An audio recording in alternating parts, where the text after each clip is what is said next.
Oh, hey baby. No, I'm just playing some Dark Souls. Don't worry about it. Hmm. Oh, hello. What's up?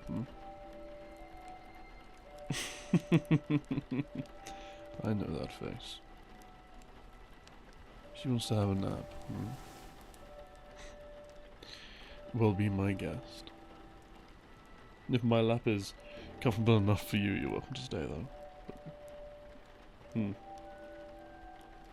I guess I'll just rest my arm around your shoulder to keep playing. Hmm.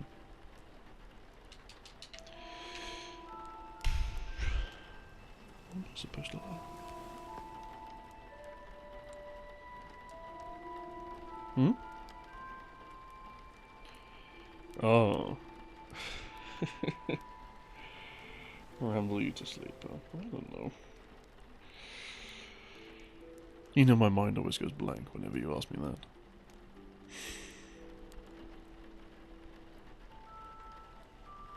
This game, I mean, I guess the story does kind of go on. I could try and explain it to you if you want me to. Oh no, Elden Ring is its own thing. It's Dark Souls 1, 2, and 3 are like, have their own story, which ends with 3, and then Elden Ring is like a standalone. Yeah, don't worry about it.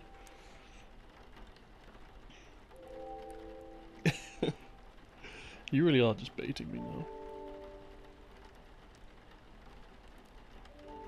Okay, here's the deal. I will explain Dark Souls to you, and if you are still awake after that, we can move on to Elden Ring. Alright.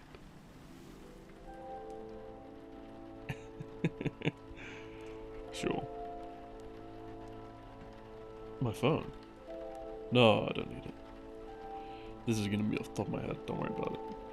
Once I've played these enough, I can hopefully remember all of this. Come on. Where do I even start? I have to think of it. From the start. Alright. Are you sitting comfortably? Well, lying comfortably. Good. Right. I suppose we start with the beginning of Dark Souls 1. And I really do mean the beginning. Because I mean 1,000 years before the game even begins. You see, before there was anything even resembling a human, there were dragons. Dragons with stone scales which granted them immortality. And the land was covered by a thick fog and arch trees that stretched from the depths of the earth all the way up to the highest heavens. And that is just the way the world was. Until a little inciting incident for everything. Some creatures, which could be called the first humans if you want. No, not really. Okay, we're getting to that. But what matters is, some creatures found something. They found an incomprehensibly large amount of power just in the bottom of a cave somewhere. Some people speculate that it's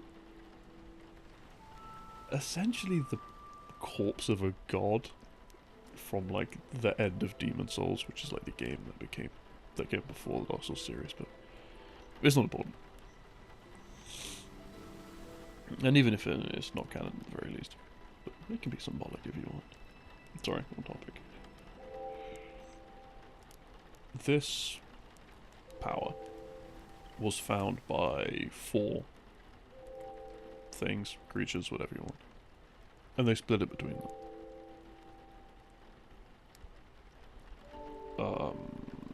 So I can get this right around.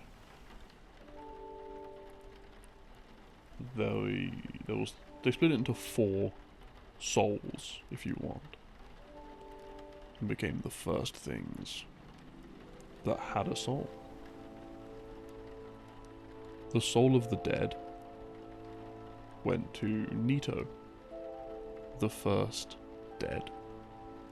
The first thing to have ever died. Because remember, before this, there was just dragons, and dragons are immortal. The soul of fire went to the Chaos Witch, whose name was Chaos Witch Izalith, that was her name, I think. Who then split it again into 7 between her daughters. And then comes in our little dichotomy, because the soul of light went to Lord Gwyn and his army of Silver Knights, while the soul of dark went to the furtive pygmy, the first human. The furtive pygmy didn't have anything special about them, at least not that they knew of at the time, and not that humans would know for a very, very long time afterwards, but we're getting there. But what matters is, there was one dragon who was different. This one dragon was called Seath. Seath the Scaleless. Seath the Pale Drake. Because he was born without the stone scales that made dragons immortal. And he hated all other dragons for it. So he sold out his entire species.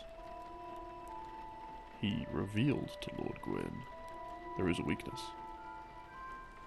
Lightning. Lightning can peel back the stone scales of immortality and slay a dragon. And so, using the soul of light, Lord Gwyn could call forth great storms of lightning and tear the dragons out of the sky. The Chaos Witches of Izalith and her daughters conjured up great firestorms in this war. Nito and his army of undead could unleash clouds of miasma. And the furtive pygmy and the humans, well, some say they did serve a purpose. Long since expunged from the records, but some say they're the ones who actually did most of the dirty work.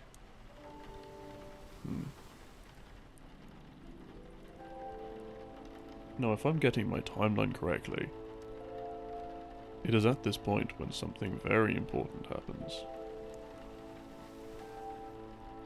The Chaos Witches of Izalith,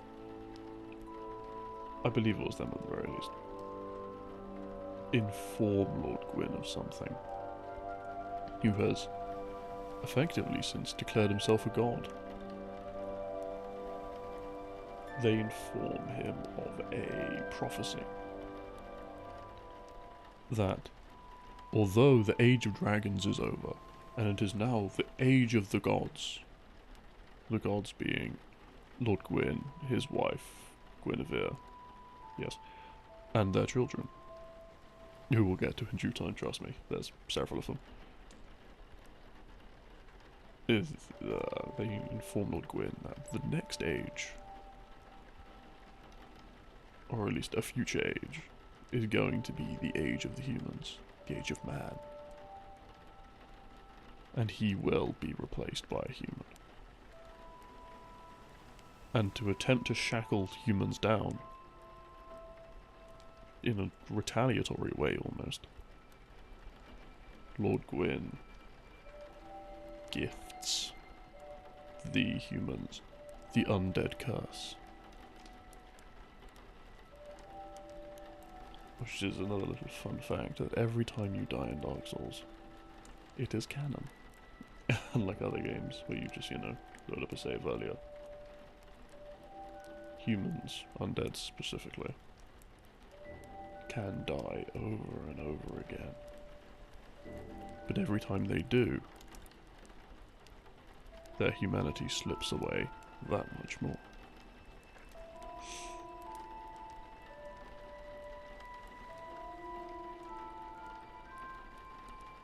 But anyway. Lord Gwyn declares the Age of Fire. I can't remember how he does it now. But he creates the first flame, which is like what is holding the age together.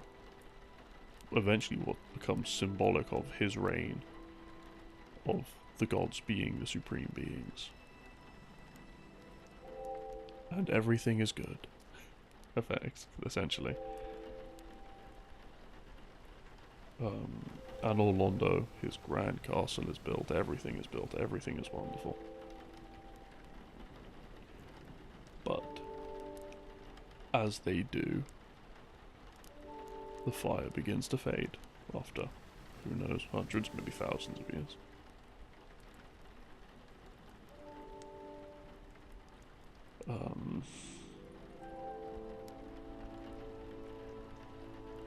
So he pleads with the fire witches. It's a fire. They're pyromancers, they probably know what's going on.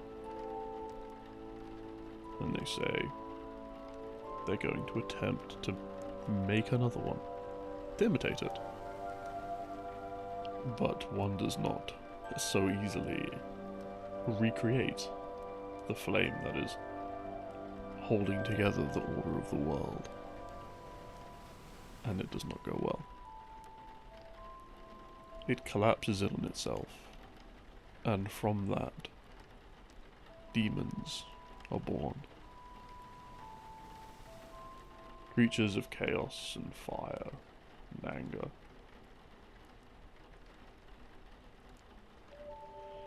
To the point where Lord Gwyn needs to almost formally declare a war on them.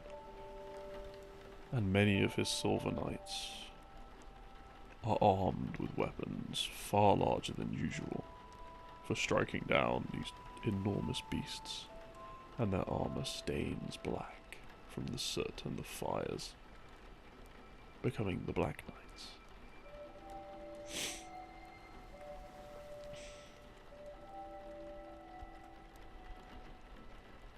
And Lord Gwyn is left with one option.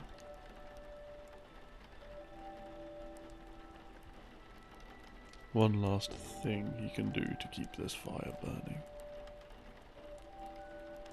which is to become the kindling himself. And it works.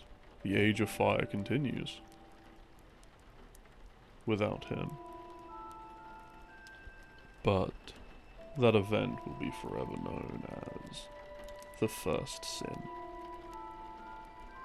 Because now the flame that is maintaining the order of the world, has become twisted in on itself. And now we are in an age of fire that should not exist. That should have naturally been allowed to pass through and finish. Which leads us, believe it or not, to the beginning of the first game.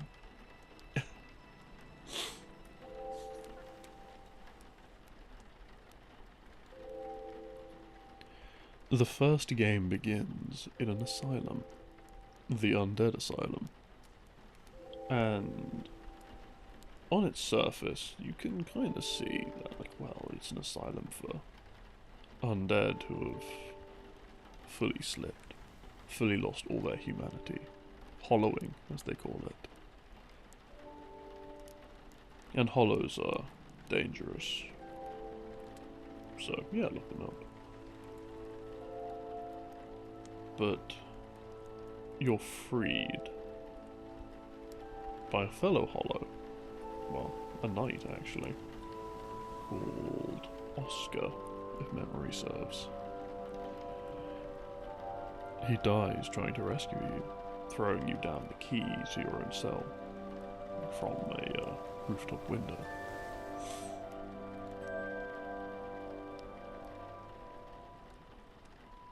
And it is slowly revealed throughout the beginning that it is not because you have gone hollow. It was simply one of Lord Gwyn's measures to try and make sure that the age of man, the age of dark, can never come to pass. He cannot be replaced if all the hollows are simply rounded up and locked away. After you fight your way out of the asylum, you're taken to Firelink Shrine, a place that will serve as your home, more or less, throughout the game. And there you meet a crestfallen knight, who explains that, well, it's more or less every hollow's duty that passes through to try and ring the bell of awakening. A task which he's long since given up trying to achieve. But you are different. You keep fighting, with the determination which humans have become known for, especially now given their functional immortality. You fight your way through and ring the bell, at which point you are brought before a serpent. King Seeker Frampt, I believe his name is. And he explains that there is a second bell of awakening that you must ring to gain access to another place called Sen's Fortress. Now the first bell was placed high above, in a tower guarded by some gargoyles.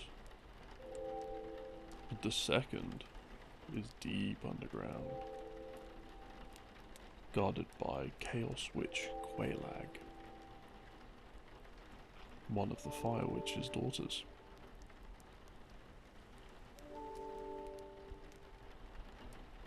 After you defeat her and ring the bell, you can return into Sen's Fortress, as the gate is now open. And once you fight your way through, gargoyles carry you by your arms off to Anor Londo, home of the gods. From there, you can explore what once was a grand cathedral. And all the way at the end, past even one of the four Knights of Gwyn himself, you meet his daughter. One of his daughters, I should say. I'm trying to remember if it's Guinevere or Gwendolyn. Gwendolyn is in the basement. I think it's Guinevere. Yes. Yeah, that sounds right.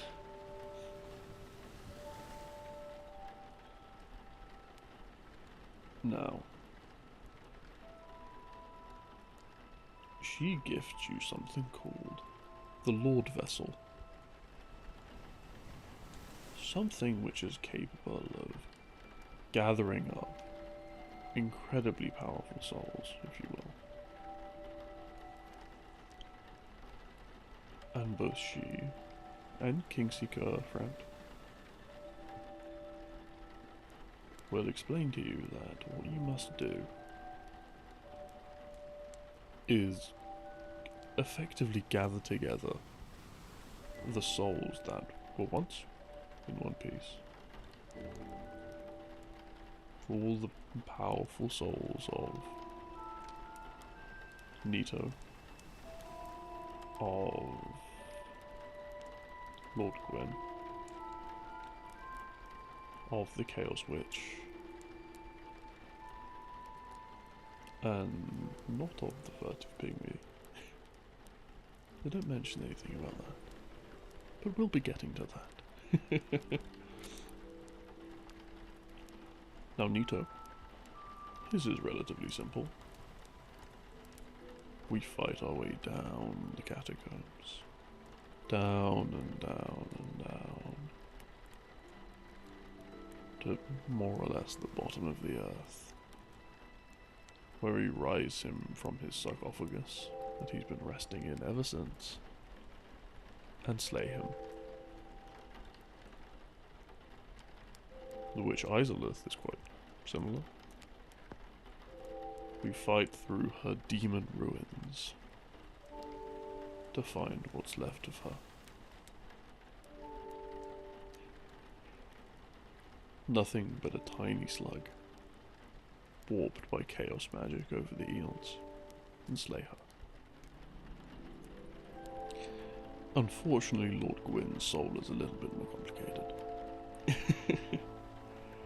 Because now we need these souls to access the kiln of the first flame, to access the first flame itself.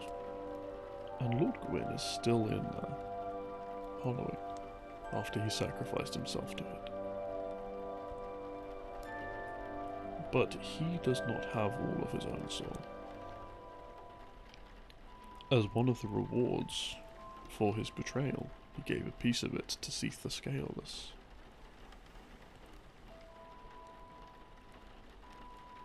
As well as the 4 kings of New Londo, that's what the place is called. A place which has since been flooded to try and maintain the spread of the abyss. We'll get to that as well. Let's start with Seath. Another one of what Lord Gwyn gifted Seath for his betrayal was a library, let's say. And it is in this library where Seath created the very first sorceries. Magic powered by intelligence and understanding of the world around you. A recurring theme, I assure you. For the record, as opposed to the other magic systems, which are miracles, which involve directly channeling the power of the god to recreate it yourself, like to throw lightning, such as Gwyn did, and pyromancy. Anyway, we fight our way through Seath's library and discover something.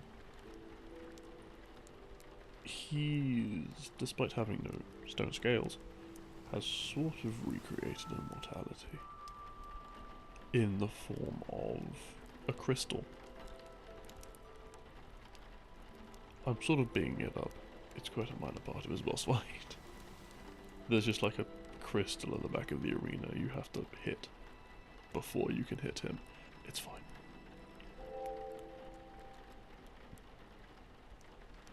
On the topic of Seath, the third thing he was gifted was one of Gwyn's daughters. I believe it was Guinevere.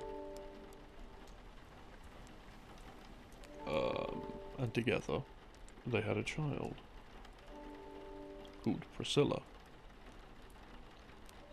A half-god, half-dragon child called Priscilla. And Lord Gwyn and her mother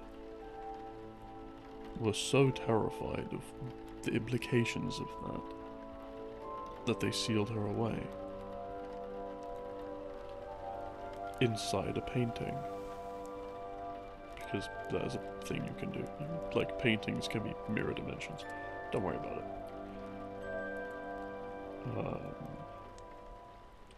The painted world of Ariamis. And she's relatively content in there if you go and talk to her.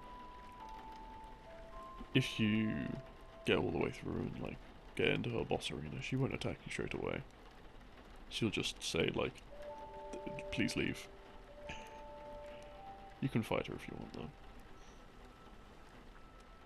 though. And, most interestingly, she uses a weapon called the Life Hunt Scythe. But we'll get to that as well. That'll come up again. Anyway. The Four Kings as well, yes. Now the Four Kings of New Londo, at the time they had clearly been a great help with the War on the Dragons. So they had been given fragments of the soul. But they have since been corrupted by the Abyss. Now, imagine the Abyss, if you will. It's not evil. Well, let's get that out of the way. Things corrupted by the Abyss may be aggressive. Very much so. But it's not inherently evil. It's a sort of aggressive nothingness, if you want.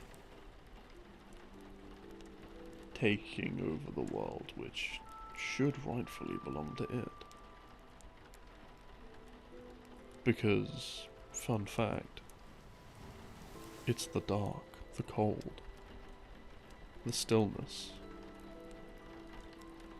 and the dark soul of man, and the age of dark which should be upcoming. They're all linked. And this will be explained to you by another character that comes up at this moment. Darkstalker Carve. Sort of the other side of the coin to Kingseeker Friend. And he will say, everyone else is trying to convince you to gather up these souls, go to the Guild of the First Flame, and sacrifice yourself as Gwyn did to continue the Age of Fire. Because look, it's wonderful. It's warm. It's nice. And it's, you know, showing your devotion to your gods. But remember, the next age is supposed to not be the Age of Gods, it's the Age of Man. It's yours. So instead of sacrificing yourself to continue this already warped age, take the flame for yourself. For man as a whole, if you want.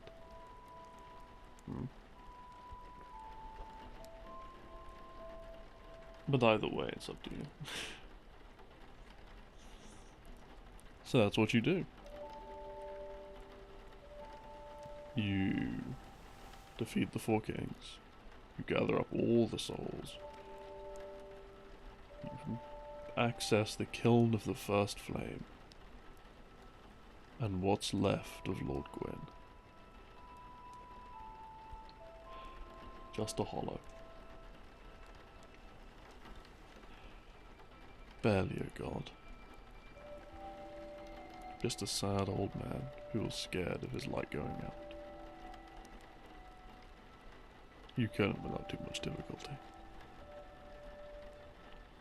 And then you make your choice. To continue the Age of Man, no, continue the Age of Fire, or begin the Age of Dark. It's up to you.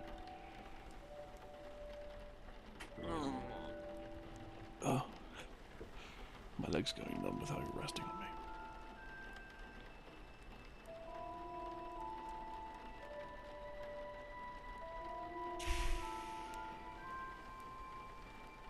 There is a DLC for that game, but it's not particularly relevant to like the overarching story of the series, so I'm gonna skip it for now. But it has Artorias in it, so you know, it's good. It's fun, but it's not relevant.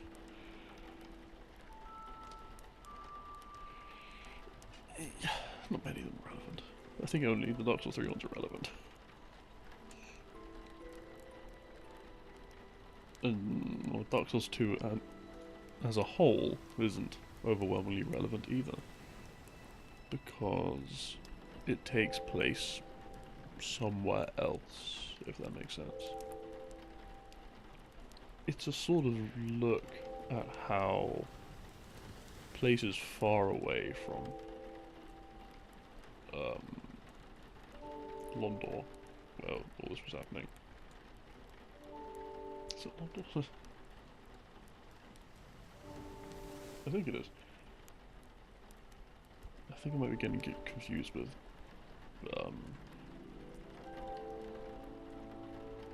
sorry, there are too many names, place names that begin with L in this series. Let's just go with it being Londor.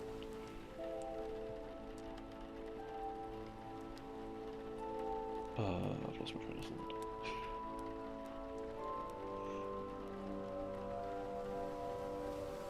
Yes.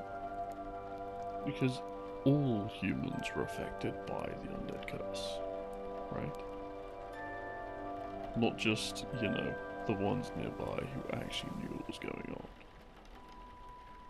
And it's a sort of look at somewhere far, far away that had to sort of deal with all of this in isolation, if you want.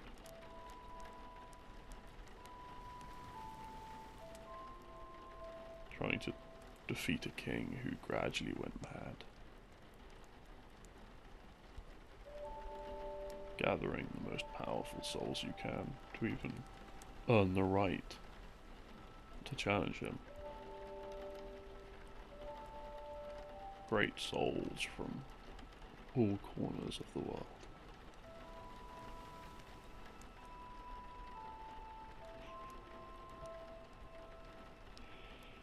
Yeah. But back on topic. Dark Souls 3. Dark Souls 3 takes place thousands, tens of thousands of years in the future. And you in Dark Souls 1, and every single one who has come after you, has done the same thing. Chosen to extend the Age of Fire and sacrificed themselves. Over and over and over again. The fire itself only becoming weaker and weaker, barely staying together, warping further and further. If anything, begging to be put out.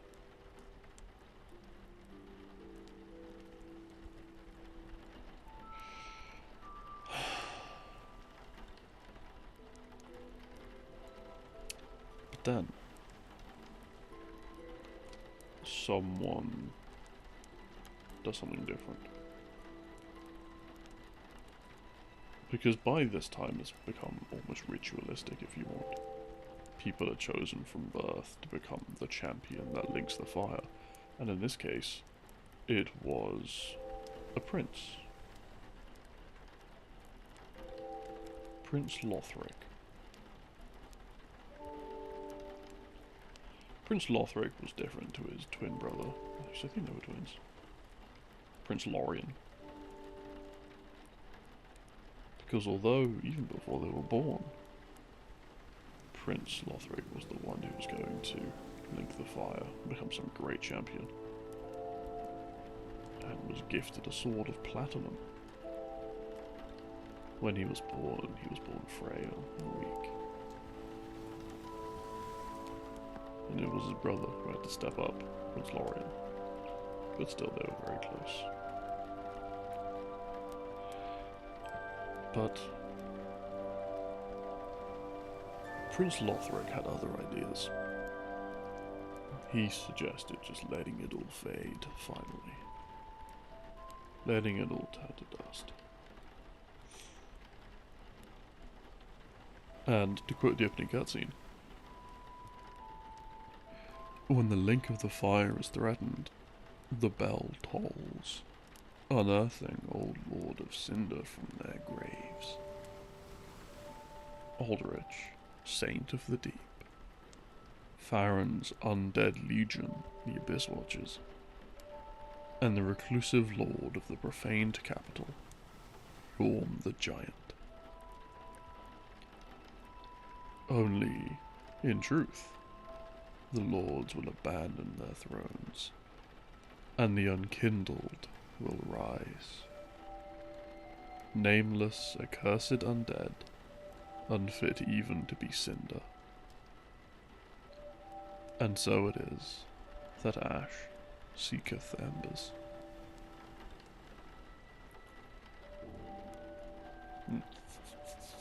Sorry. Now, to summarize what any of that actually means, it means that when the fire notices that no one is planning to attempt to link it, it forces from death people and, or beings if you want, that have linked the fire before. It resurrects them in the expectation they will do it again. However, each for their own reasons, they really didn't want to. You know, maybe it was because they were busy, maybe it was because they decided being set on fire kind of hurts. Each of them have their own reasons.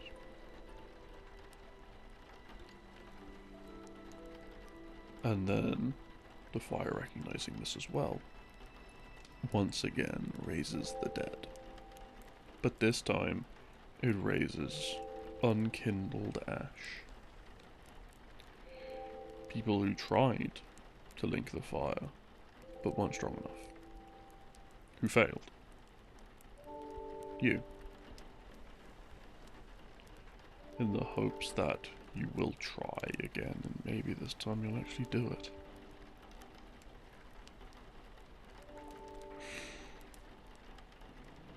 And so it is your job, as well as all the other unkindled ash, to round up all of the lords who have abandoned their thrones, and sacrifice all of them and yourself to the fire.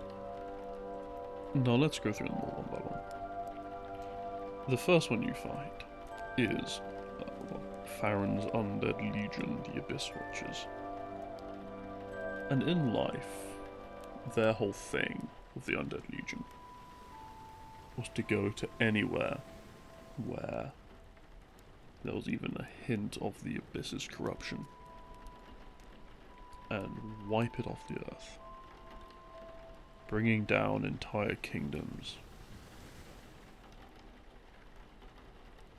And when they arise once more, they realize something.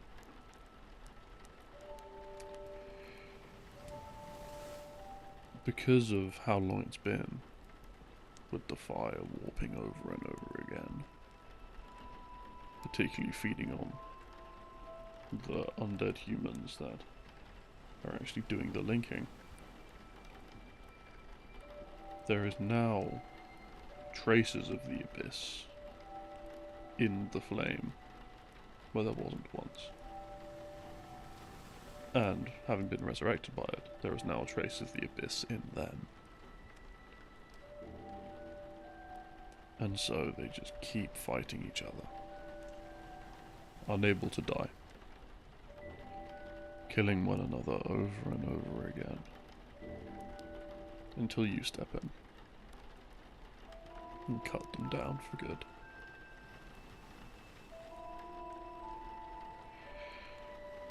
Next, let's talk about Yorm. Yorm the Giant.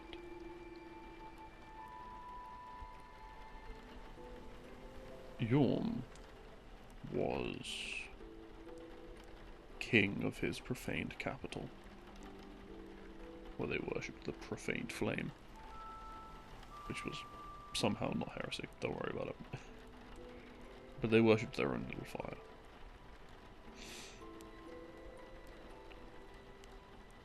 And so the story goes that Yorm the Giant, who, mind you, is like a good 100 feet tall, he's enormous.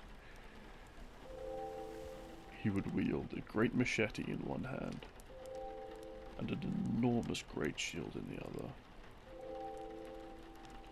to protect the citizens of the profaned capital.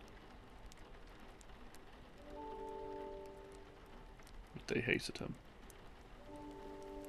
I don't quite remember why, probably because he was a giant. And giants have a rocky history. But he did it as his duty. And in the hope that they would finally trust him, he linked the fire, back in his age. But now he is awoken, and all he wants to do is return home to the profaned capital. But when he gets there, he discovers a cruel trick was played on him. Because as well as burning him, it burnt every single one of the people who lived there. And so he cast aside his great shield and carved another notch into his machete so it could be wielded with two hands. Because he had nothing left to protect.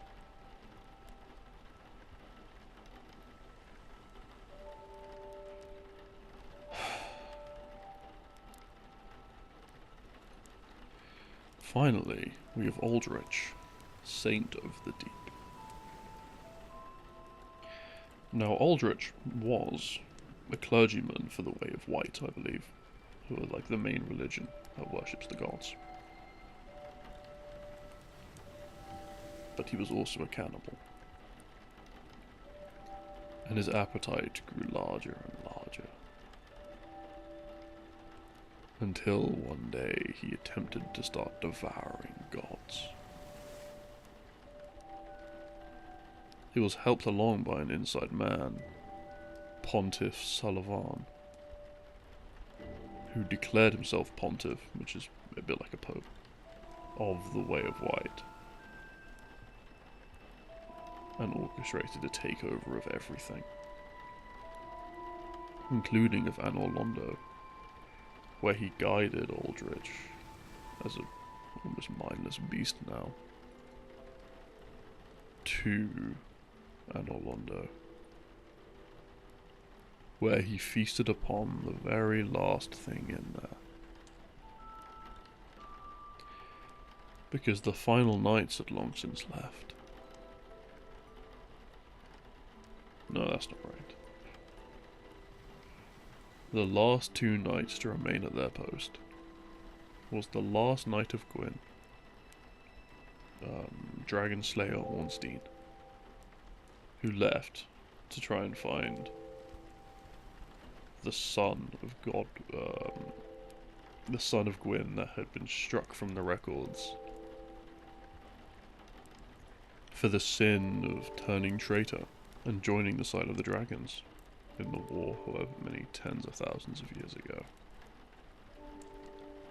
And the final knight, Executioner Smough, who was never quite good enough to actually be one of Gwyn's knights. It was mainly because of the cannibalism thing. But even still, he was the last loyal knight defending that palace. Defending Gwyndolin. Quite possibly the last surviving god.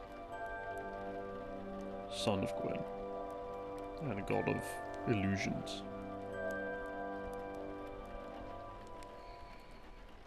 But Aldrich found him, and devoured him.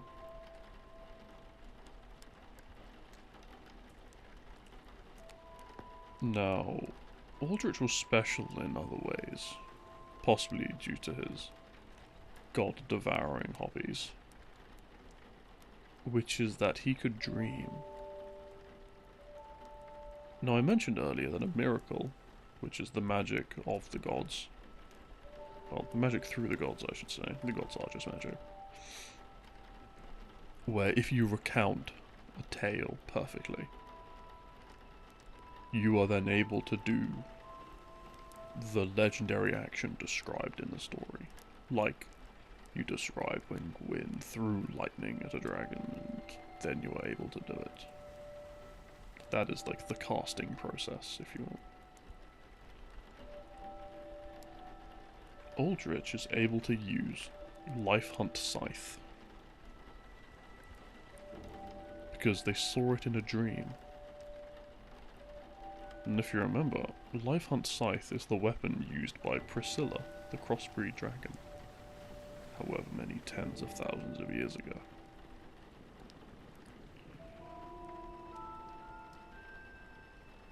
And they are, so Aldrich is able to dream so terrifyingly accurately that they can dream something that happened that long ago, remembered by no one. Which makes it even more curious that they had another dream.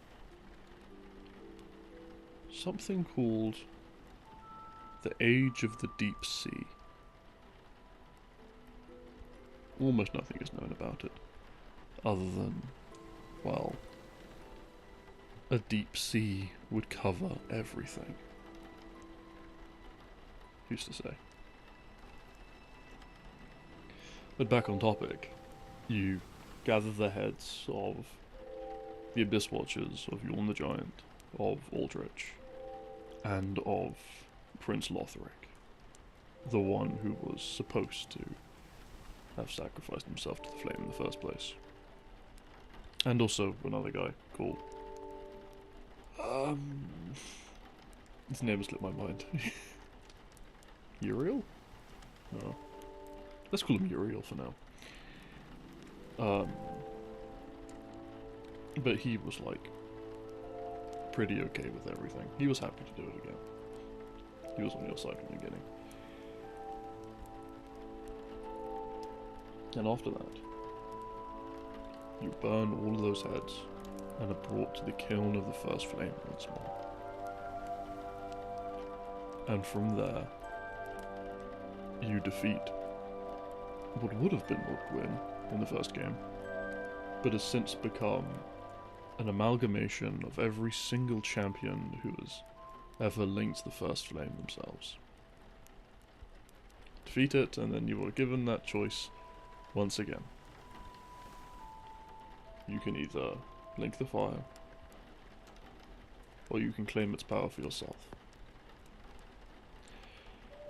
However, you're actually given a few other options in this game. In a slightly convoluted ending, there is also the option to claim the power of the first flame, but claim it to become Lord of Londor. Londor is a far-off land, which is supposedly a city of hollows, but who knows how clean it actually is. Or the secret ending. Actually, the only ending that doesn't have its own achievement is the End of Flame achievement, where you have your Firekeeper, the one who is guardian of the flame if you want, to extinguish it properly. Not link it, not claim its power for you or anyone else. Just put it out. And let the Age of Man begin, untainted, properly, from the beginning.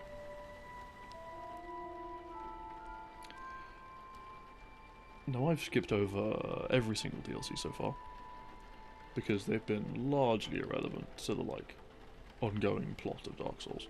Except one. The second DLC for Dark Souls 3. Because that is the end of everything. The end of the third game is, your choice, link the fire, whatever. But this is the end of the series, the end of Dark Souls. Where it's revealed that there is really only one way to properly fix everything. Because even if you do, you know, usher in the Age of Man, the Age of Dark, whatever you want to call it, the undead curse still lingers. People still go hollow, gradually lose their mind, all the rest of it. The answer is that at the very beginning, you in Dark Souls 1 gathered all the souls. You gathered the soul of Gwyn, the soul of Gravelord Nito, the soul of the Chaos Witches, but not the furtive pygmy, so easily forgotten. The problem is the furtive pygmy soul, the soul of man, has been split more than any of the others ever were. The currency in the Dark Souls games is souls, when realistically it is shards of the soul of the furtive pygmy. The only way to fix everything would be to gather them all. And so, at the end of the DLC, you travel forward in time, actually, to the end of the world, to meet with the one other person who managed to come to that conclusion.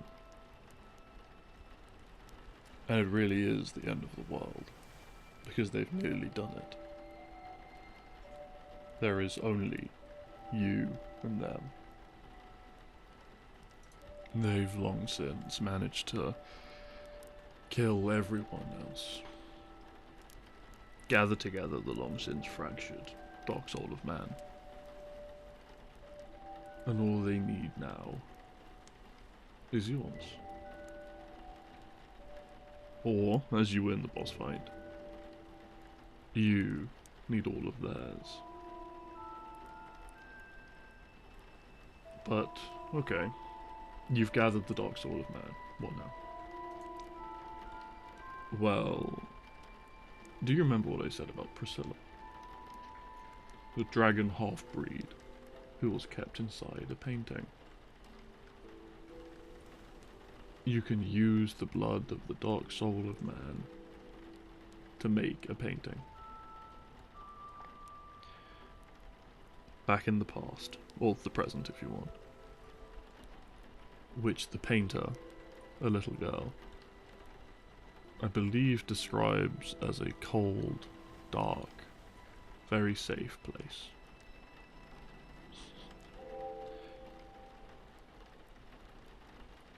And that's the end of it. That is the end of the overarching plot. Now, Elden Ring is a little different, like, overall, mainly in the sense that it's one self-contained game, rather than a, I think, 80-year-long series. And also, it was half written by George R. R. Martin of A Song of Ice and Fire.